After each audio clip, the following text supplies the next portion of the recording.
Welcome to week 3 of the STC Roundtable. Today's Roundtable panel discussion is being presented by Alisa Bonsignore, Andrea Ames, Craig Baehr, Mark Clifford, and moderator Alyssa Fox. Alyssa, I will now turn it over to you. Great, thank you, Claudia. Welcome everybody to our discussion today about professional development and how to make your career successful. I'm really excited to be moderating this session. Professional development is something that's near and dear to my heart, and we're glad that you could be here with us. So to start off, we're going to introduce our panelists. So my name is Alyssa Fox. I'm the moderator for the panel, as mentioned. I am a hiring manager. My career has spanned technical communication, content strategy, and marketing.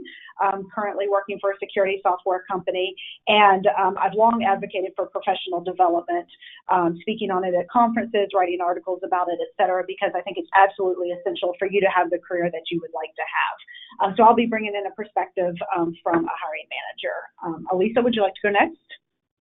Sure. Good morning, everybody. Some of you may remember me from the Roundtable webinar earlier this month. I'm Alyssa, and I run Clarifying Complex Ideas, a strategic communications company in the San Francisco Bay Area. I have more than 2 decades experience in healthcare, network security, and healthcare IT, both as an in-house employee and as an independent.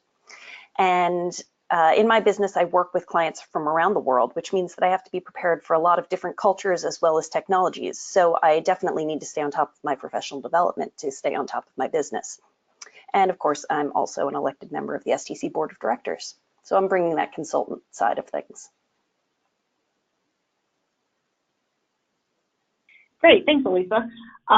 So that's Alyssa on the upper left on the slide. I just realized I forgot to put names on here in case you don't know who we are. Craig, why don't you go next? Craig is in the top center.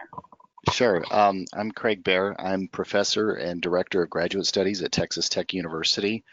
I've been there for probably about 17 years teaching. Prior to that, I was a technical writer and editor for the U.S. Army Corps of Engineers, and also I'm the current STC vice president. Great, thanks, Craig. Andrea Ames is in the lower right. Andrea, please introduce yourself. Darn, I was hoping you weren't going to tell people who were in the pictures because I was going to tell them I was in the upper right corner. I want to be the cute girl in the upper right corner. Okay, hi everyone, I'm Andrea Ames. I have more than 35 years experience in post-sales content, and I am currently the founder, owner, and CEO of a company called Idle Point Group.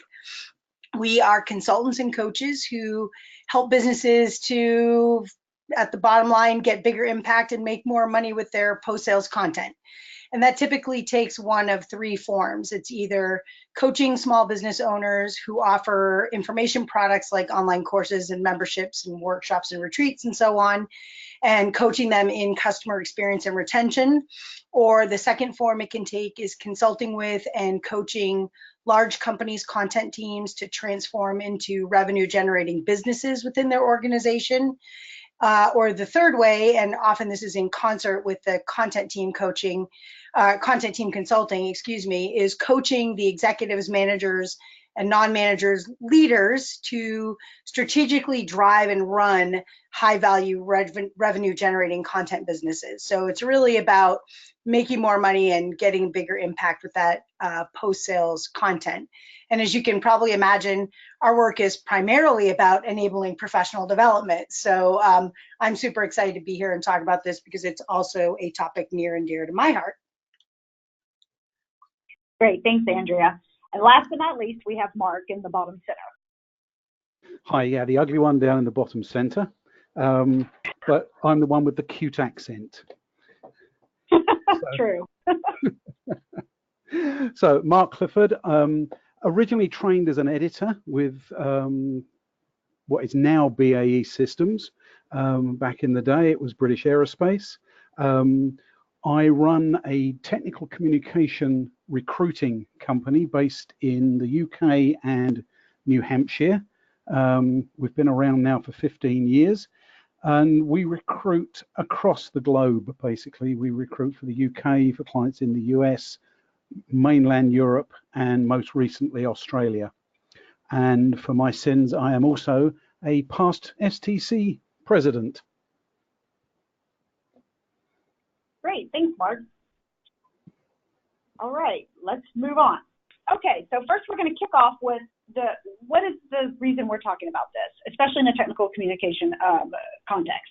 So anybody that's been in a technical communication for more than about 5 minutes understands that our discipline is evolving. It has been evolving for a number of years, especially with the rise of, obviously, technology and digital transformation and all of that fun stuff over the last few years. But because TechCom is such an evolving and dynamic discipline, the need for professional development is ever more important than perhaps an industry that might be a little more focused on doing the same thing day in and day out. So I really think it's important to talk about the context of TechCom and professional development. Of course, most of the things that we talk about today can be applied in any industry as far as how you develop yourself. But ensuring that we understand that context of TechCom is important because we do tend to get foundational skills in TechCom that move on to many other different disciplines. So I'd like to start with Mark, since he does recruit for technical communicators today across, obviously, companies and organizations through probably several different industries, and kind of get his perspective on what is it that these companies and organizations and businesses are looking for in technical communicators today, and do they always know that they are looking for a technical communicator? Mark, can you enlighten us on that? I can certainly do that, thank you. And yes, do they always know they're looking for a technical communicator? Sometimes, no, they don't. But in all of my experience, the one thing that is still the basis, the fundamental foundation for all technical communicators, irrespective of what sector or discipline they're working in, is the ability to communicate. So that's the one thing I think that has never ever changed, and it really doesn't matter, as I say, what the industry is, what your type of document you're creating. Its fundamental still is to be able to create good content, and that's what all of my clients look for. And that doesn't matter whether they're recruiting a graduate or whether they're recruiting a senior. They still need that basis to be able to create content. The thing that has changed is who you need to communicate with to get that information. When I started, and that was too many years ago to remember, we were given engineering information, and the writers created it literally from a packet of information. They never spoke to another engineer, they never spoke to a designer. Nowadays, you need to be able to communicate, and you need those client-facing skills. You need to be able to identify your clients, you need to be able to communicate with them on a level that they are comfortable with.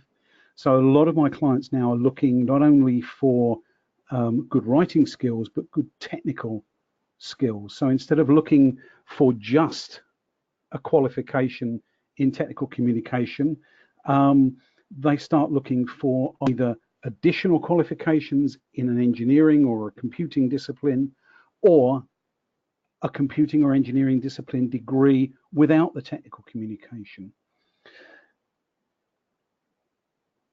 Many of my clients actually don't look at how much they're going to have to invest in additional development for writers.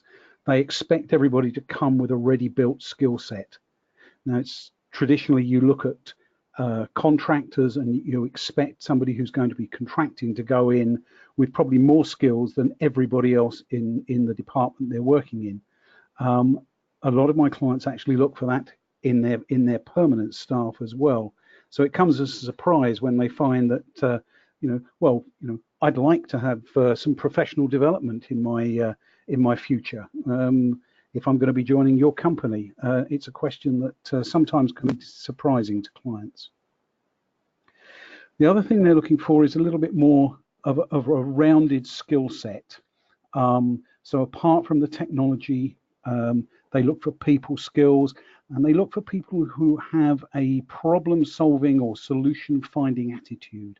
They're not prepared to have writers technical communicators who are going to sit and just create content.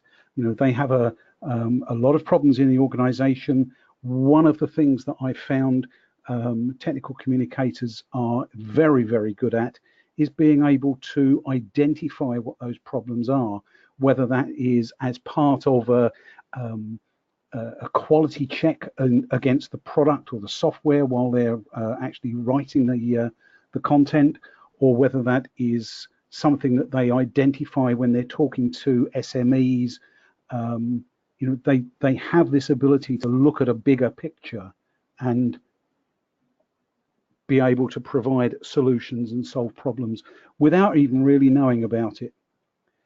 And as ever, the technical knowledge, as Alyssa said, is changing. The landscape is changing immensely and faster than we can blink. And most of my clients now are looking for people, as I say, with a really solid technical background, either in an engineering discipline, if it's going to be working with an engineering life sciences type of company, or in software, or finance or banking, some kind of very specific knowledge that they are going to be bringing to the table. So I'm not going to go too much into things like tools and technology for writers. There's so much out there. I attended a DCL CIDM webinar recently where they broke down who's using what and so forth. XML, FrameMaker, and content management systems seem to be the big things at the moment. Online content and online delivery is very much the flavor of the moment. And from my point of view, when I'm recruiting, my clients are telling me we produce PDFs or we produce online documentation. Everything is online. We don't bother with hard copy anymore. You know, it's print on demand if and when a client needs it. From the point of view of business sectors, industry sectors, my most active sectors over the last 2 years have been life sciences, medical pharmaceutical, and the finance sector, particularly banking and fintech. And as you can imagine, the banking and the fintech tend to be the higher paid. They tend to be centered in the large cities, London, New York, and so forth. And writers and technical communicators in those sectors tend to earn, from my point of view, somewhere between 15 and 20% higher salaries, even in the major cities, than other industry sectors. If you come outside of the major cities, those salaries drop quite dramatically. Just to give you some examples, salaries at the moment in San Francisco and Seattle average out at the very top end at about $140,000 a year. If you go to New Orleans, it comes down to about 100,000. So it's a considerable drop depending on where you're working. Similarly, I can quote you figures for London. Top end there is about $130,000. If you go to the west of England, you're looking at the top end probably about $70,000. So, you know, this for a span of what is less than 100 miles, you're looking at a halving of the salary. I think that probably covers everything I wanted to cover immediately. Great, thanks, Mark. That's a really good kind of summary of what the landscape looks like right now. And I think some of the things that jumped out at me that you mentioned were the people skills and the critical thinking skills. I think a lot of times when we're talking about professional development, we only concentrate on tools and technologies, and we don't always think about that stuff. So Andrea, what kind of take do you have on, why professional development is so important in this super fast changing environment? Yeah, and follow up on what you said and on what Mark said, when teams are hiring, Mark talked about what they're looking for. Let me tell you a little bit about what teams need when they engage me. So when a client engages me, they're typically lamenting their order taking focus of their team, the commodity focus of their team, and they're actively trying to transform to a more strategic, high value revenue generating focus and getting their organization to stop thinking about their team as a cost center. And what they need when they get to that point, even among the more junior writers, when they're engaging me, is a high degree of personal leadership and professionalism and the ability to influence other people. Mark mentioned, and you mentioned, Alyssa, this problem-solving attitude. So the ability to solve complex problems and not take what I would call an order-taking attitude or it's not my job attitude, but instead thinking beyond the boundaries of I write doc to, hey, we've got a product problem here. So how do we solve that as a team? And thinking about systems thinking and other critical thinking skills, those are the things that they end up needing. And then I would say what are some of more advanced tech comm skills like information architecture and content strategy. But if you have the personal leadership and professionalism and you've learned how to influence people and you think critically and can solve problems well, but you don't understand information architecture or content strategy, you can learn those things. So the more that you're displaying those characteristics and the more, and those are not things, by the way, that we're born with. Those are things we learn. So they are absolutely skills that you can learn. But I think there's a really interesting spectrum there of what they're looking for when they hire, which is much more around technical skill and what I would call table stakes communication skills, and moving much more as a manager builds their team, or especially recently as businesses have gone more digital, really figuring out what it takes to contribute to the business takes a different level of participation from everyone on the team. So they're really looking for something different when they start thinking about team transformation. Yeah, absolutely. And I think you made a really good point about those types of skills are something that is learned throughout your career. Professional development is not something you do at the beginning of your career and then you're fully developed and that's that. So that's oh darn. That's good. So sorry, anybody on the phone, if y'all were thinking that was the case. Obviously, all of the people on this panel are pretty far along in our careers, but we're still talking about professional development. We're still doing it in many ways.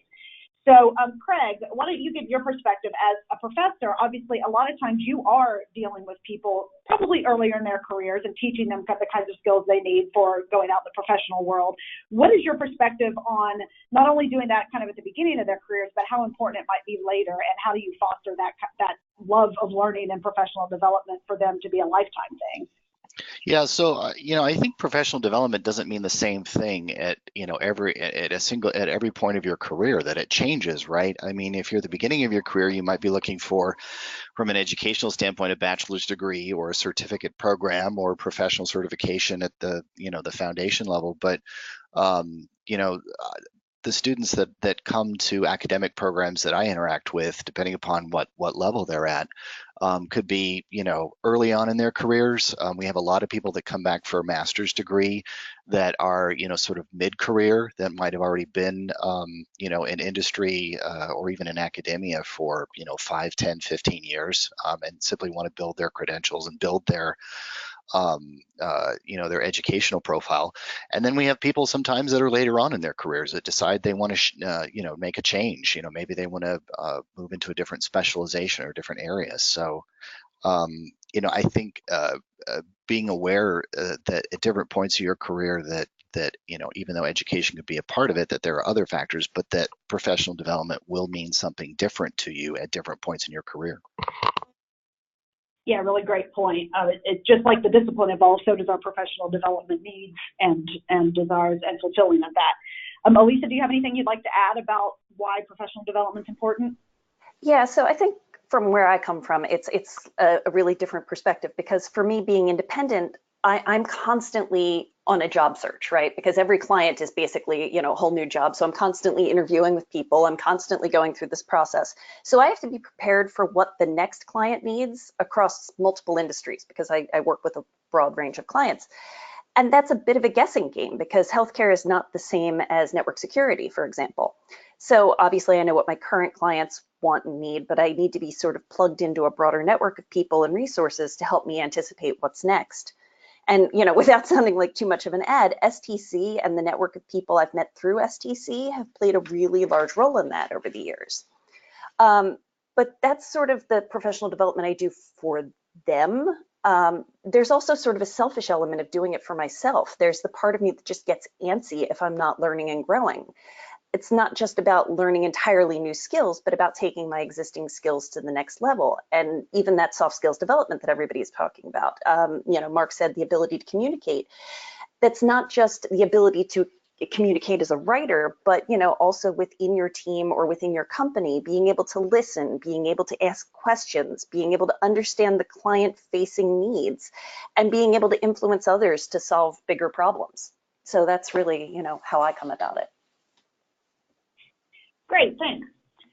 Okay, let's move on to our next topic, which is challenges to professional development, how to overcome those challenges. I think some of the challenges around professional development are probably more self-inflicted than we would like to admit. I mean, we'll talk about various ones of those. But I think depending on your background and your current environment, there can be some challenges to figuring out ways to professionally develop, getting the support that you might need from a management team. If, for example, if you're a full-time employee somewhere. So let's talk a little bit about those. So, Alyssa, you just mentioned you are an independent consultant.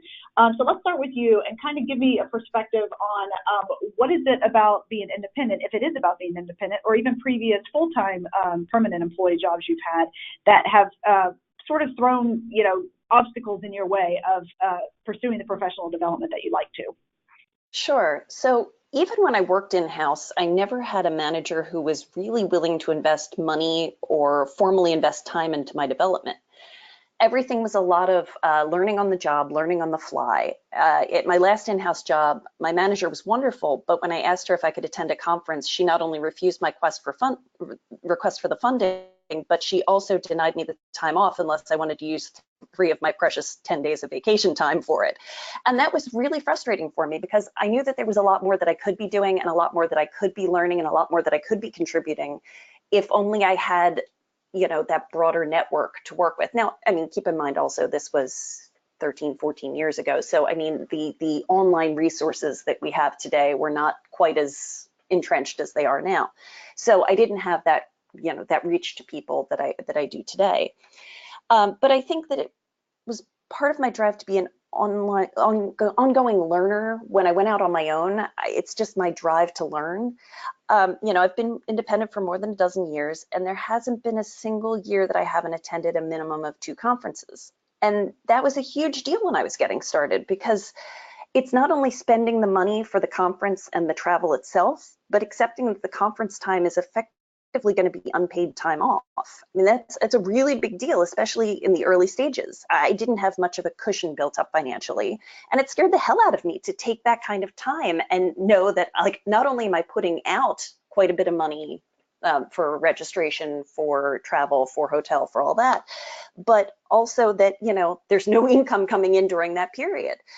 And, but what I've learned and the people I've met have been very much worth my investment in those development resources. So I don't know if others have felt the same way, but I mean, that's kind of where I came from. Yeah, so you hit on a couple of the 2 major ones, right? Time and money. Right. So something I've heard repeatedly is that, certain avenues people feel like certain avenues of professional development might not be available to them if their company doesn't pay for it. For example, a conference, an online course, a certificate of some situation. My personal belief, and I will trumpet this from the hills until I die, is that we are all responsible for our own professional development. And I completely understand money constraints. I completely understand time constraints. But I also feel like if you really want your career to be where you want it to be, you know, long-term, short-term, making a plan and a path to get to where you want to be long-term, you have to invest some of your own resources to fully rely on a company or a manager. And I'm hearing a very hearty yes from Andrea. Then you are going to have to guide your career the way you want it. And that means an investment from you. Andrea, you want to elaborate? Yeah, I mean, I will say that in my coaching program, I actually have a pretty stringent application process.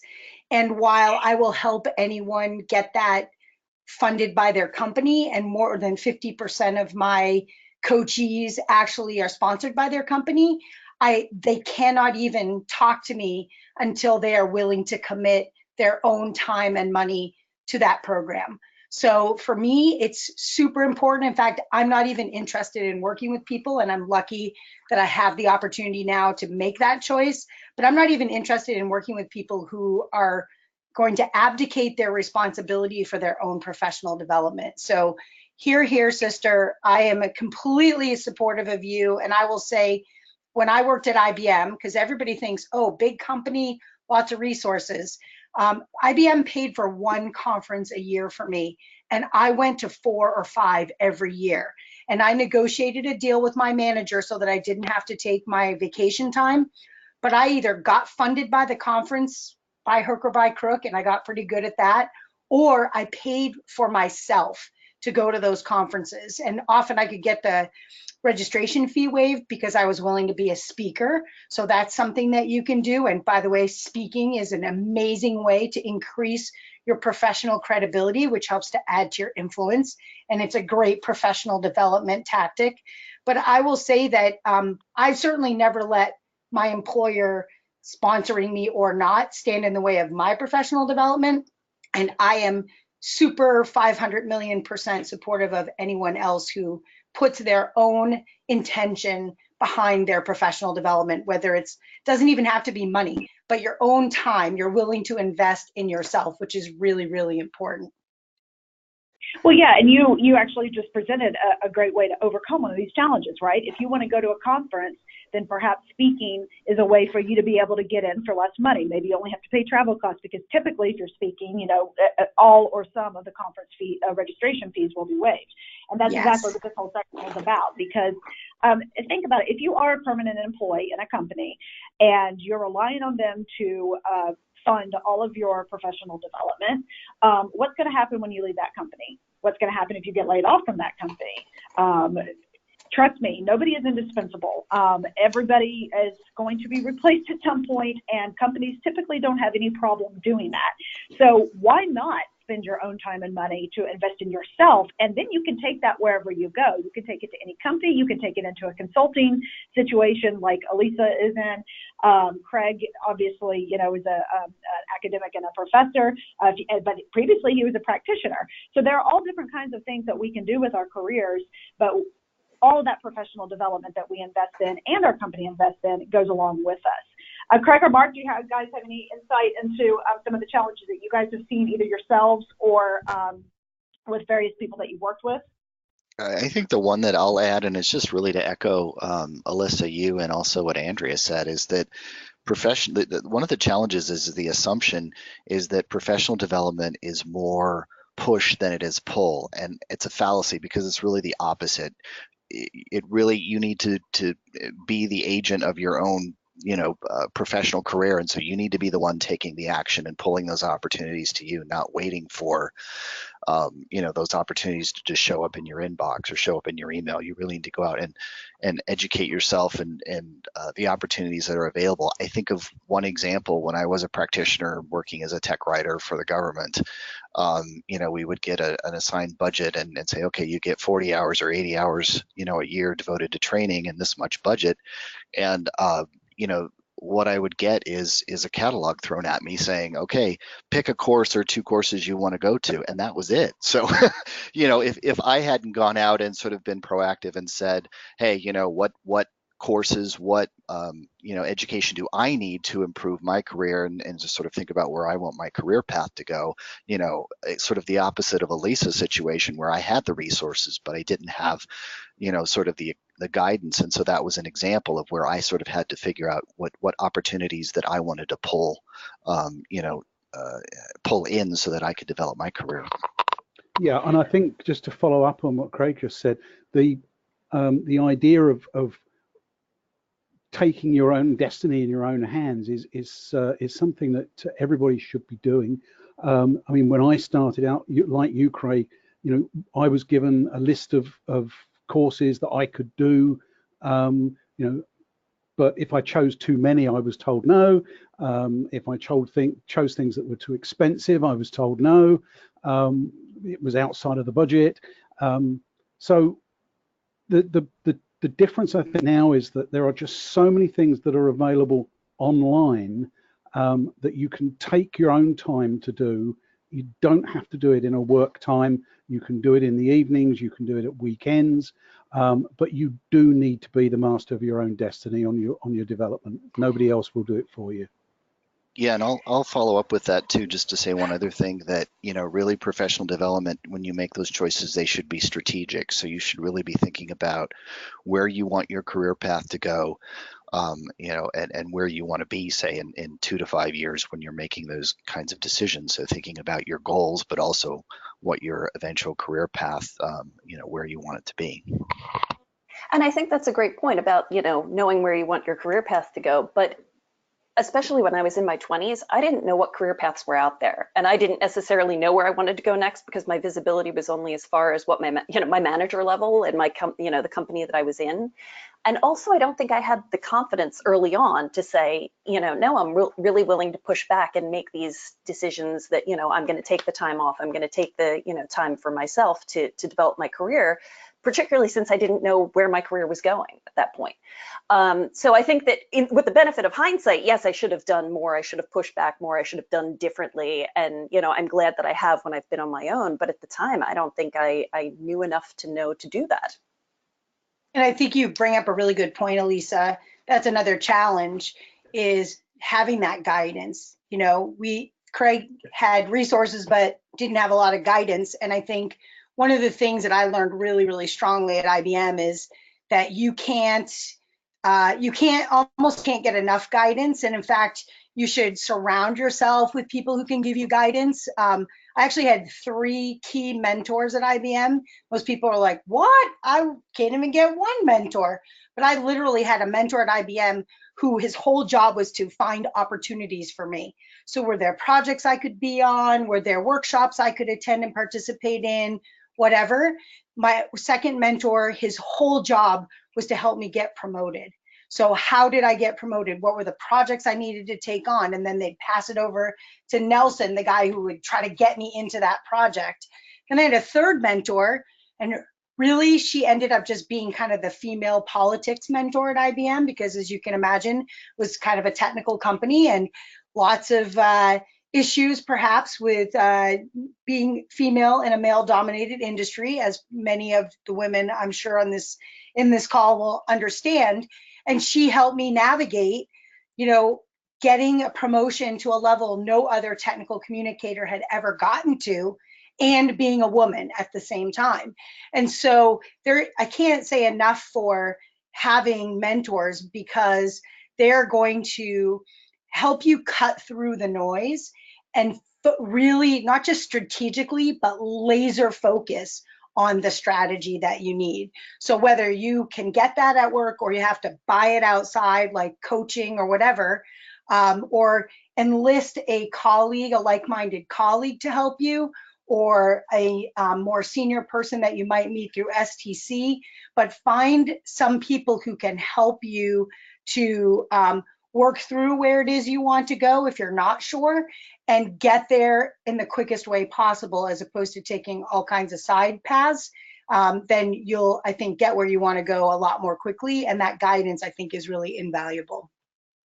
I'm so jealous. Yeah, I've never even had one mentor, let alone the three. So I'm so jealous of you. I definitely was super lucky.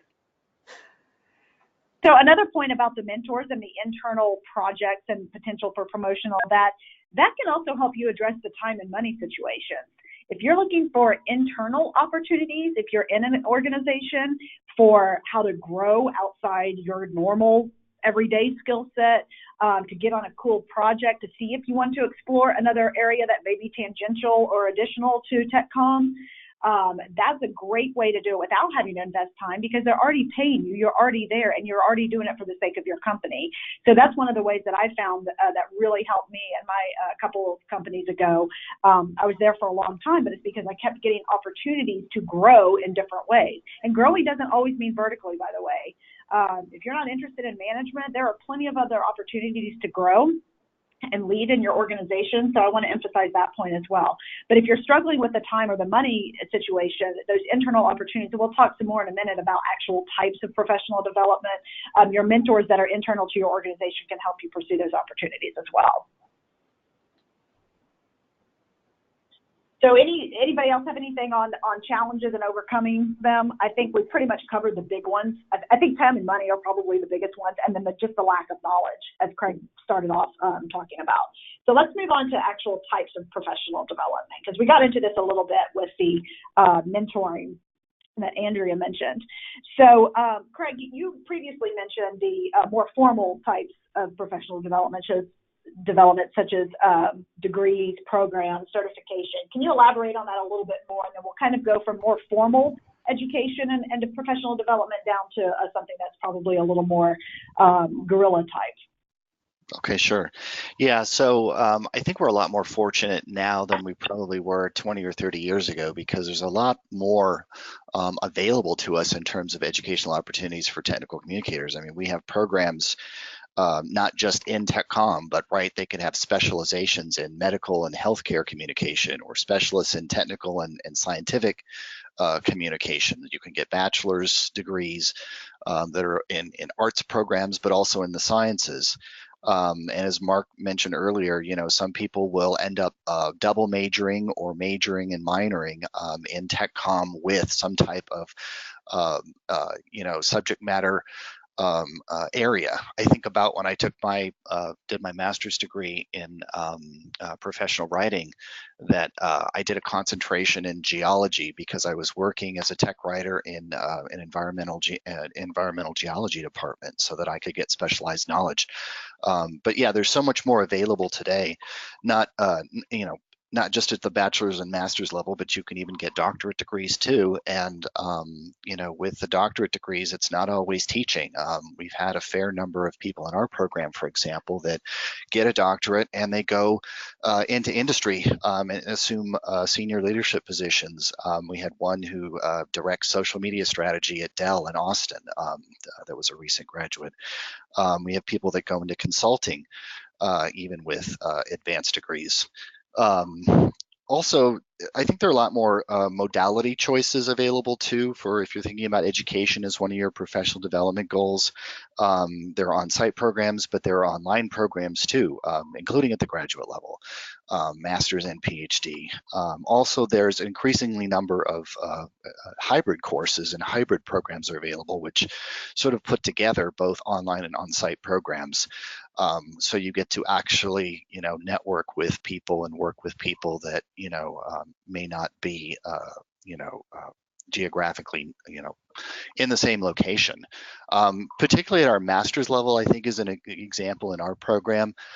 We have a lot of people who are practitioners who are coming back to build their credentials. They're, like I said earlier, they're 5 or 10 years into their career. And so we have in our online masters a lot of people that are looking to move up in their career, and so they've selected getting an advanced degree to build their credentials. And so the networking opportunities in that cohort are really quite frankly amazing. I wish as a graduate student I had those opportunities, but we have people that work at all sorts of different industries, and most of them actually aren't teachers or instructors until you get to the doctoral level. But we've had people help each other get new jobs or make career changes. So there's also a lot of peer mentoring going on. in those programs as well. So in addition to the educational credential, you're also getting, this other kind of experience. I think that's sort of a secondary but important value. There also, if you decide you don't want to, do a degree, there are certificate programs. Usually those are anywhere from 4 to 6 courses that you can take, usually at the graduate level in a non-degree status, so you don't have to go through a full application process, but in specialized topics, things like editing and publishing, teaching, grant and proposal writing for profit and nonprofits, a wide range of subjects that you can get as well. And then not to be confused with certificate programs that are part of universities, professional certification, right? So STC obviously has, a certification program, so you can have your skills validated by, an external entity that allows you to sort of build credentials, outside of maybe some of your normal venues. And we're starting to see certification show up on job ads. If you do job searches and see jobs that are starting to say highly desired qualification is professional certification, that's what they're talking about. And then sort of to move sort of outside of academic, training and certification, obviously there's a wide range of external training courses and programs that you can take. A lot of them self-study, some of them synchronous, live kinds of courses, some of them asynchronous, right, that you can do, online at your convenience. Through a wide range of organizations, so you can learn about tools, you can learn about skills, workshops, those kinds of things. And then beyond that, 3 other things that I have jotted down sort of are becoming involved in professional organizations, because they have educational components as well, programs such as this, which help you sort of learn some skills and get some, training in specialized kinds of things. Going to conferences, right? Educational sessions there, not just as a participant, but as Andrea said earlier, also you can present. That's something to, build your credential, build your influence. And then also I think about professional publications. Here's another way that you can pull professional development towards you or towards yourself, is to sort of subscribe or read professional publications, either magazines or academic journals or books, in the field, that allow you to sort of, keep up with the latest skills and to, learn a little bit about not just the research, but how the research is put into practice as well. That's a mouthful, and I'm sure there are more things to add to this, so I'm going to throw it back to you, Alyssa. Great, thanks, Craig. Yeah, you definitely covered a lot there. So what about the rest of you? What have you found useful in your own professional development that you could share with everybody, different ways that you can pursue different skills or enhance your skills, or even just learn something? Anybody want to chime in? Yeah, so along the lines of formal programs, I'll just throw in, Craig kind of talked about this a little bit, but there are certificate programs, and they often are very valuable, not only from the perspective that they are practical, but also because they typically have a college or university kind of credibility behind them. So for example, I'm the program chair for the University of California, Santa Cruz certificate in technical writing and communication. And I could teach the same stuff outside, but it wouldn't necessarily have the same impact because there's a university name behind it. And of course the university is accredited and so on.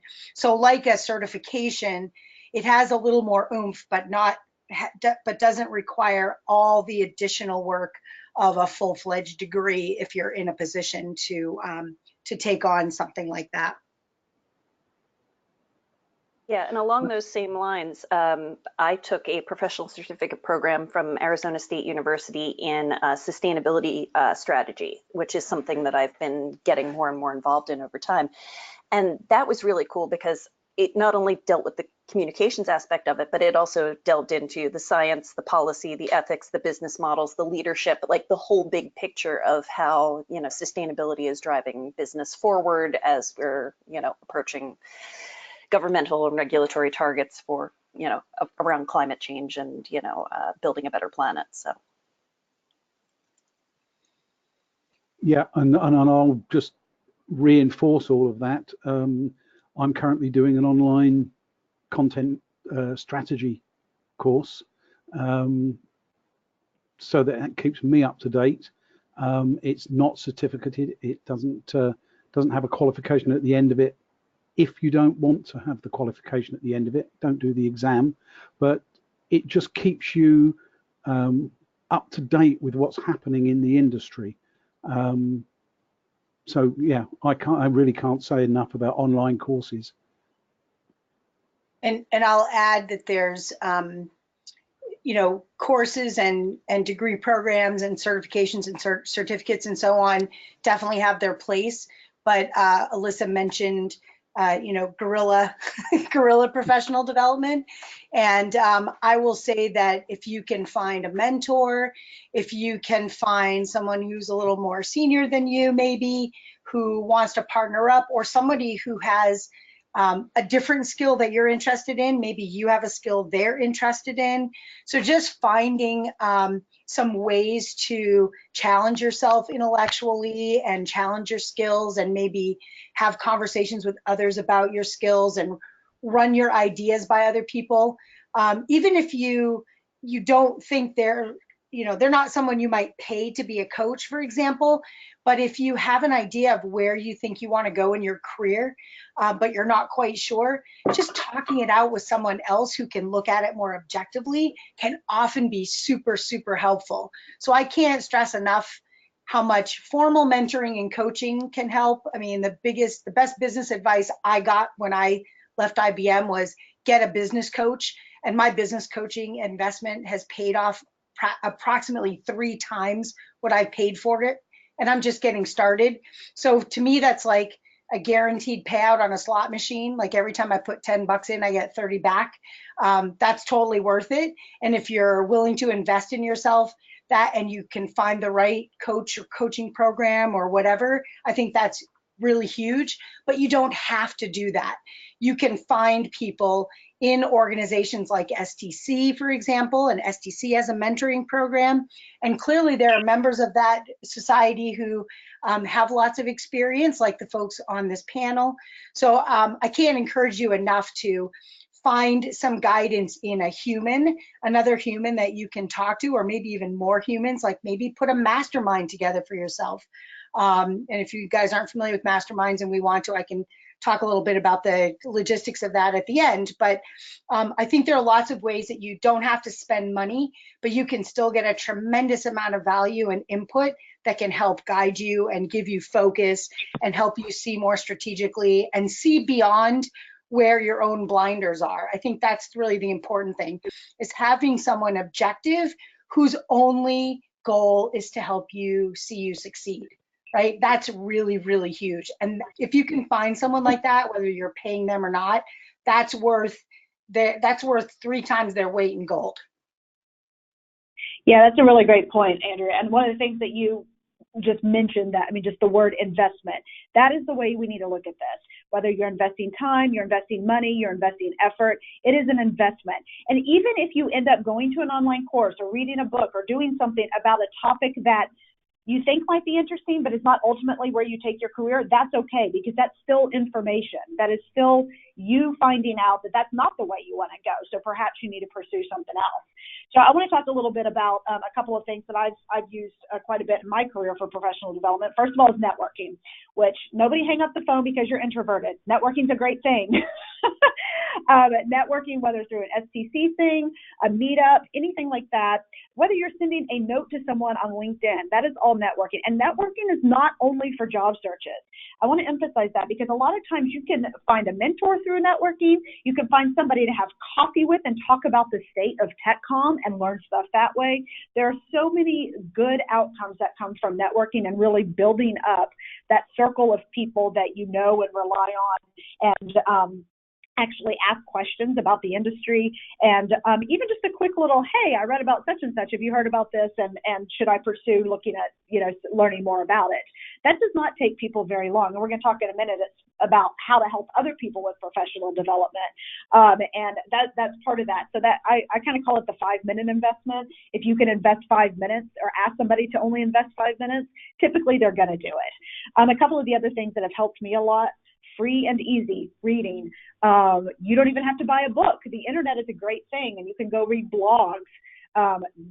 Doesn't cost you anything, and a lot of people have blogs about various topics, whether it's sort of an aspect like sustainability, like Alisa mentioned, whether it's TechCom specific around even a tool or technology, there are blogs about that, whether it's about people skills. I subscribe to a number of blogs that talk about leadership skills and persuasion and all those things that we're always talking about. It always kills me that we go to so many conferences or online courses and we always hear, oh, you know, you can get your process and technology down all day long, but if the people part's screwed up, then you got a problem. But we don't ever talk about how to deal with the people. So what are those, quote, core skills? I saw the other day that soft skills should be replaced with core skills because they're actually the hardest skills, and I love that. How do we go and learn those types of things? And we can do that for free or super cheap online. Like Mark mentioned, almost everything's online nowadays. Again, those internal projects that I mentioned, that is a really big boon. I actually, my current role is in marketing. I'm no longer in straight up TechCom. And I got that through going through various internal projects in my organization. I ended up here and realizing I was really interested in marketing and doing some joint projects with marketing and TechCom. And here I am in marketing, and I am loving it. So looking at opportunities for special projects, cool things to work on, and taking advantage of any mentors that you might have internally to work with them and have them help you kind of guide you through that internal journey as well. Does anybody else have anything that they want to add as far as different types of professional development that we haven't covered? Okay. I know that aside from the things that we've talked about today, Alisa and I actually put a list together of references for the month on professional development, so you can check that out on the Roundtable website. There'll be some additional information in there for sure. Okay, so let's go on to how do we help others professionally develop. So I would say that, especially as a hiring manager, I'll kind of kick this off. So I've been a hiring manager for quite a number of years, probably more than I would care to admit at this point. And a lot of times, while we are telling everybody here that, you know, your professional development and your career path are your responsibility, there are times that people don't even realize that they either aren't fulfilling their potential or they could do more in a different area, but they haven't been exposed to it.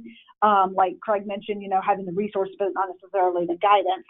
So how do you guys on the panel go about helping others? Obviously, Mark, you're kind of in a position where you're sort of advising probably some of your clients that you're trying to match up with companies. How do you go about helping others with this? Well, typically, it's one of these things. I find I end up working from both sides because my clients are the companies I'm recruiting for, but also the candidates who are coming to me for jobs. So with clients and the clients I work with long term, you get to know what their business needs are. You get under the skin of the business. So when they say, oh, well, we need, you automatically have a kind of an idea of all of the sort of additional things they need beyond the technology. But when you start talking to a client for the first time, and they say, oh, well, I want a writer, and he's got to have frame maker, and he's got to have this, and he's got to understand so and so, and the first time you say to the person, and who's he going to be writing for, who is she going to be writing for, it becomes a different conversation, if you like. They stop thinking about the tools and the technology, and they start thinking more strategically about where that person's going to fit into the organization, what the additional skills that they're going to need. It's all of those kind of things that start to become an education process, so that when I then start talking to the candidates, I can say, okay, this is the company, this is what they do, these are the tools and the technology that you'll be using, but these are the other things that you're going to need to bring to make a success of this role. And then when I start interviewing people, if I don't feel they're going to have that, then they're not going to actually get put forward. I know it's harsh, but that's my job. I mean, I have to make money out of this. But you know, if it's the old thing of you can't put a square peg in a round hole, even if that hole is big enough to take a square, there's still going to be gaps and it's still going to fall out. So from my point of view, it's an education process with the client, and it's an education process with the candidate. And then once I've sort of got that education sorted, is to bring both parties together, because they have got a common set of common ground, if you like, that they're going to be talking about.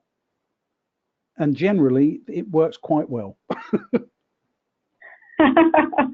Well, I'm glad that generally it works quite well. I'm sure you have your exceptions. So, Andrea, your business is basically around building people into content teams. Explain a little bit more about that and how you actually go about coaching them and guiding them through being content leaders so that they're prepared for actually fulfilling that particular role in organizations. Sure. So to me, professional development really has two sides.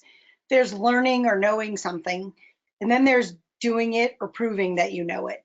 And you can know something from a book, for example, or a course, but when you've actually done it and shown results, that's when you get attention, whether it's from your current manager or from your executives or from other managers of other teams around you, or even from other companies. If you take the results you've gotten and you're able to share them maybe in a conference presentation, that's when you really start to get attention.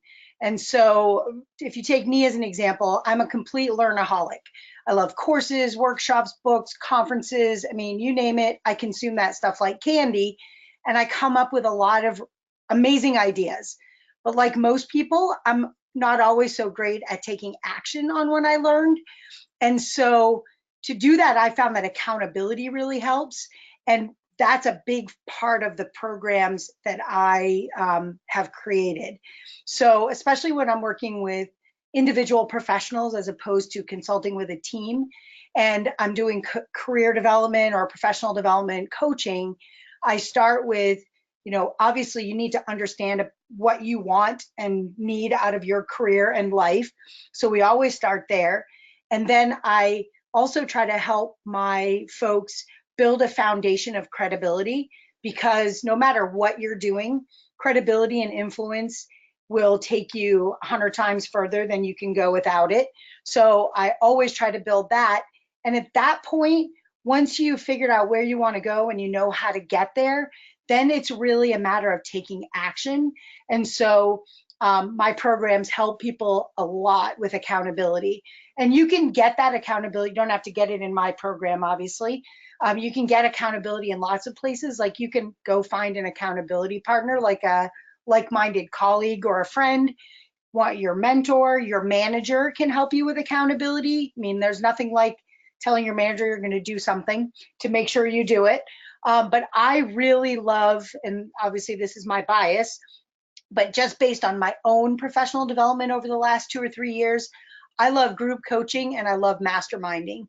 And I help my coachees in both of those kinds of contexts. And I really love what standing up in front of a group and telling people, where you're headed and what you're doing to get there this quarter, this month, this week.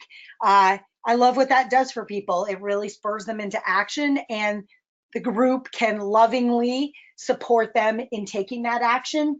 And what I see in my students or coachees is that they're getting further faster with that accountability. So I think that there's obviously the professional development aspect of learning new stuff, and that's really important.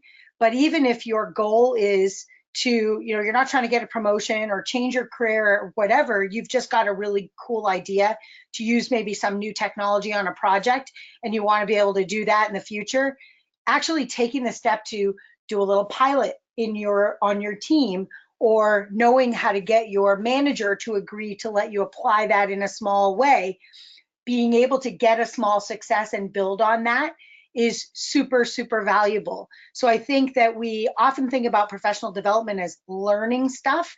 And in my mind, it's not just learning it, it's doing it. It's being able to demonstrate that you know it.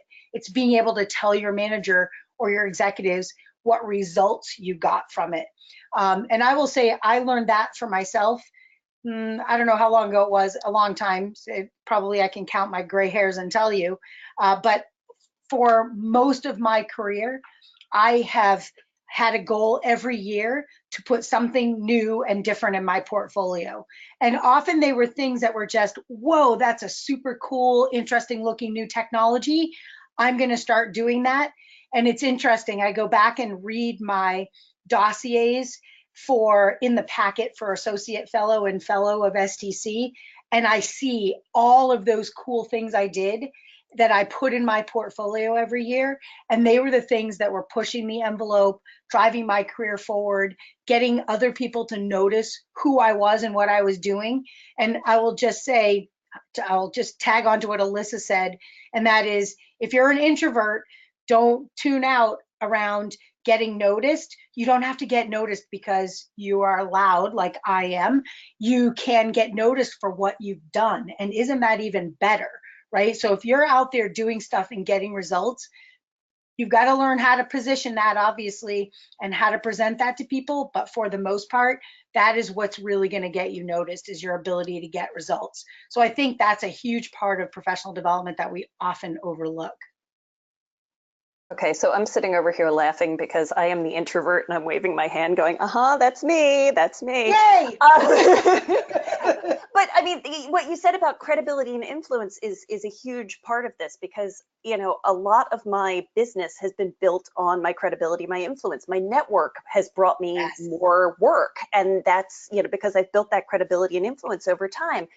And because my network has been so important to me getting my own, you know, career going, you know, I try to take every opportunity that I can to help others with their careers. And that's usually more as an informal mentoring resource, but also as playing sort of matchmaker to help match people with specific needs, connecting them to others who can help, you know, and that's the way that, you know, my business has grown, and I want to be able to give that back to other people. But also, you know, just speaking about professional development at conferences a couple of times a year, or participating in programs like this one where I can reach large groups of people and share what I've learned to, you know, hopefully help others. Yeah, absolutely. I love that. And I think you see that in all of us, right? We're all here taking our time out because we really want to help the folks who are attending the roundtable to be able to push their career forward. So yeah, that's the thing I love about this group. You guys are so awesome. And on that note, so that's pretty much what we have for you guys today. I want to make sure that we allow plenty of time for Q&A because we do have a number of questions in the questions pane. So if you guys do have a question, please go ahead and type it into the questions area of the GoToWebinar, and I'll walk through these. Some of them I can tell are aimed at certain panelists, but others, you guys feel free to chime in whenever. Okay, we'll go ahead and get started with the first one. It says, hi, Sonam here from Omaha, Nebraska. And Mark, I believe this is aimed at you. What would you suggest to a person changing his or her career from a teaching profession to a technical writing profession? And since you are in global recruitment, do you deal with clients from India? What would the pay scale for a technical writer be there? Oh, you don't even want to think about it. It is quite low, and the salaries in India are quite low. The contract rates are quite low if you are working directly for an Indian company. And the terms and conditions of employment are probably not what you're used to either. And that doesn't matter whether you're in the US or the UK. The way I would probably look at the transition is, given that you are in a learning profession now, is to look at technical communication in a learning development environment. So looking at companies that are hiring trainers or course developers, that kind of thing where you can bring, that kind of role where you can bring your existing skills to play immediately. One of the big problems that I've counseled people with over the years is moving from one industry to another or from one job type to another. Usually it's engineers or developers who are thinking about moving into technical communication, and they they have all the technical knowledge, but they don't always have the writing skills, and making that jump can be a surprise, certainly on the financial side, when they realize that they're 100 and whatever it is, 1,000 plus per year as a developer, probably only equates to about 80 or 90,000 as a writer, if they're very lucky. So use the skills that you have, and if you are a teacher currently, look at the training and the learning development side of technical communication, probably as the first step. Great, thanks, Mark. And then there's a follow-up question about what the approach for beginners should be. I will note that there are a number of open source opportunities to start sort of building up some technical writing skills. I noticed that if you follow LinkedIn, various technical writers on LinkedIn, there's a number of people posting about different things that you can contribute to. So I think that's a really great way for people looking to get into technical writing to kind of start testing out their skills and start building up some of those skills. Does anybody else have any other suggestions for beginners in that situation? I really like certificate programs for beginners. They typically kind of cover the table stakes basics, and they're a good place to build your portfolio as well. I know in my certificate program, almost all of our courses have a project. And so the final project course is basically your resume, cover letter, I'm using little air quotes here, LinkedIn profile, portfolio, etc. And so it kind of takes you from 0 to 180 in, 12 months or so, 12, maybe 15 months.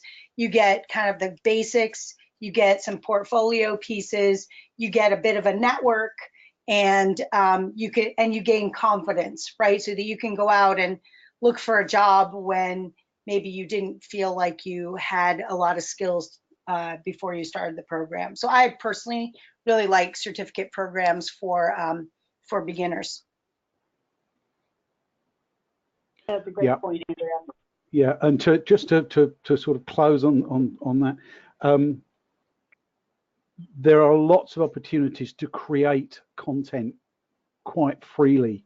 Blog posts and LinkedIn posts and things like that, just to get the, as Andrea says, some portfolio pieces there. But it gets you it gets you noticed, but it also gets you into a habit of creating content. Yes, and as any writer knows, the more you write, the more you write. Right? If you don't ever get started, then it's hard to keep that going. Yeah. Okay, next we have Mark. Can you please share the details of the online content strategy course that you mentioned?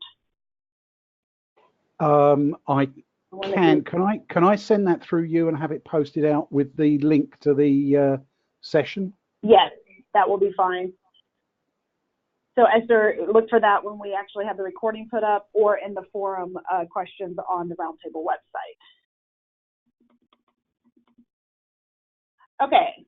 If anybody else has any questions, so one thing to ask is what do you guys feel is the biggest misconception about professional development?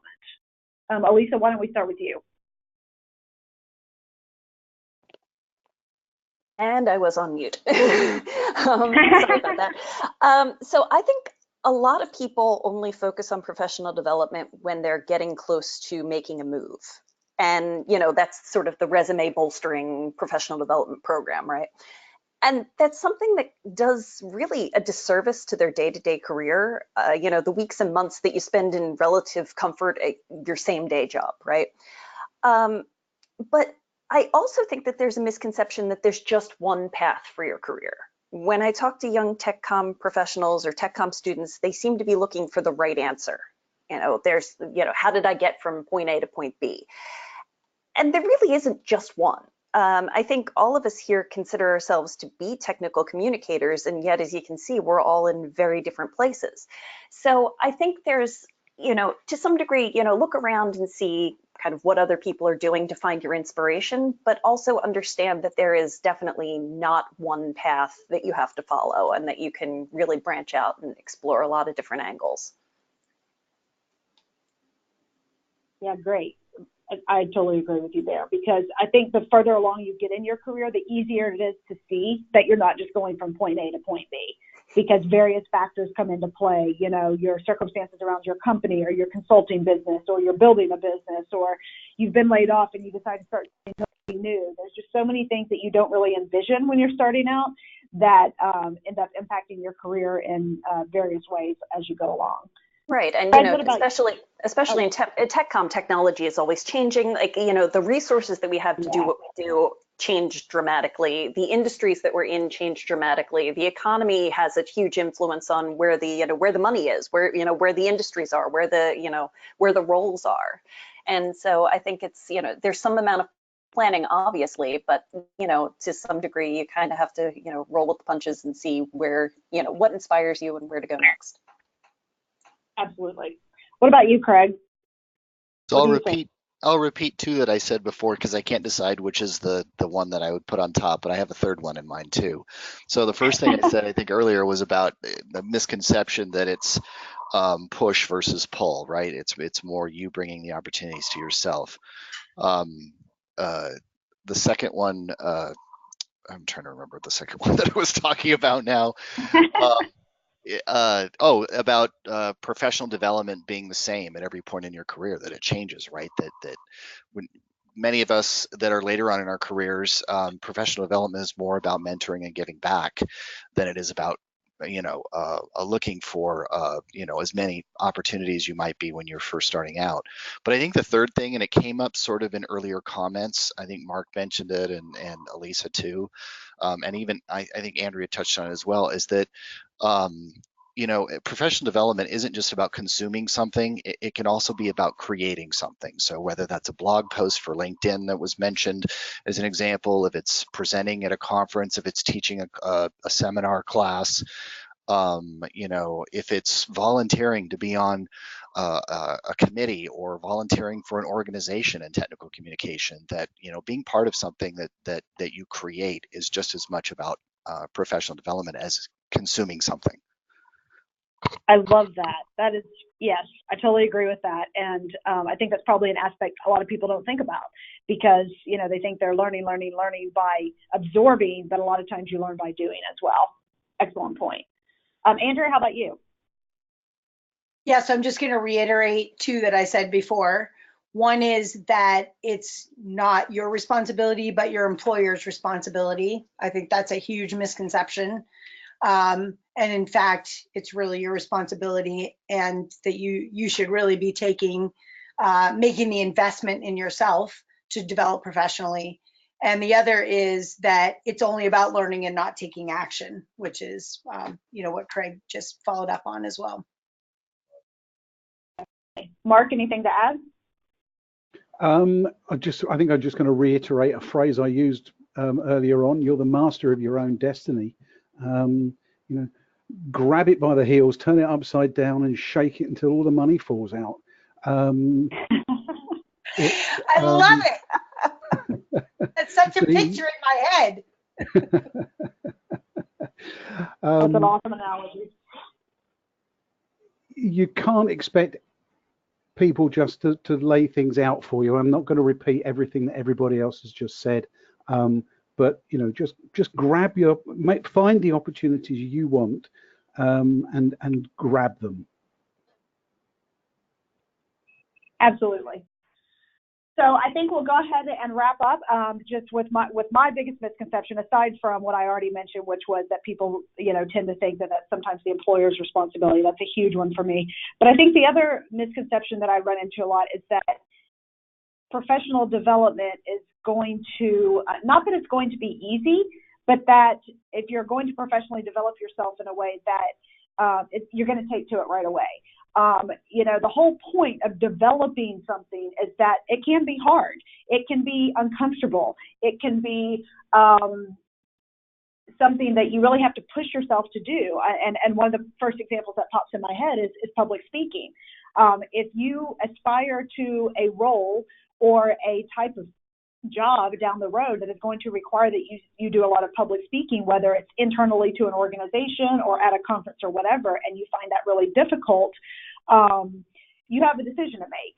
You can either push past the discomfort and learn how to do it, or you can decide that you want a different role that perhaps doesn't entail that much public speaking. I think too often we try something or we go after something in the context of professional development, and it's difficult, so we drop it and decide we don't want to go down that path, or we don't know enough about it. But that is the whole point of the professional development. So being willing to push ourselves past the easy button to actually learn and build a skill. It takes time. We're not going to learn this stuff overnight. And just thinking of my own personal situation, I mentioned I was in marketing. I've gone through some really hard stuff to get here, and the whole imposter syndrome and not knowing what I don't know and that sort of thing. But then when you kind of come out the other end and you have a supportive mentor, a supportive management structure or whatever, then you realize, wow, I really have built up this skill set. I have put the time and the effort in to understand this because this is the kind of role I want. So thank you, everybody, for joining us. Thanks. Thank you, everybody, for joining us today. I want to thank the panelists, Craig, Alisa, Andrea, Mark. I appreciate the time for you guys participating as well as prepping for this. Thank you, Claudia, for getting this all together. And thank all of you attending for taking your time out to come and learn about this topic and share some of the questions that you have with us, and hopefully we address all those. If you have more questions after we wrap this up, we do have a forum online, the Roundtable forum, where you can go and ask questions, and we can respond there as well. This, I think Claudia will probably go over this, but this was recorded, and it will be available on the website soon. So thank you very much. Thank you, Alyssa, for being our host with the most. I like that. All right. Thank you, everyone. As Alyssa mentioned, I'll be sending out an email with the link to the recording and a link to an evaluation in SurveyMonkey. So thank you. Have a great day.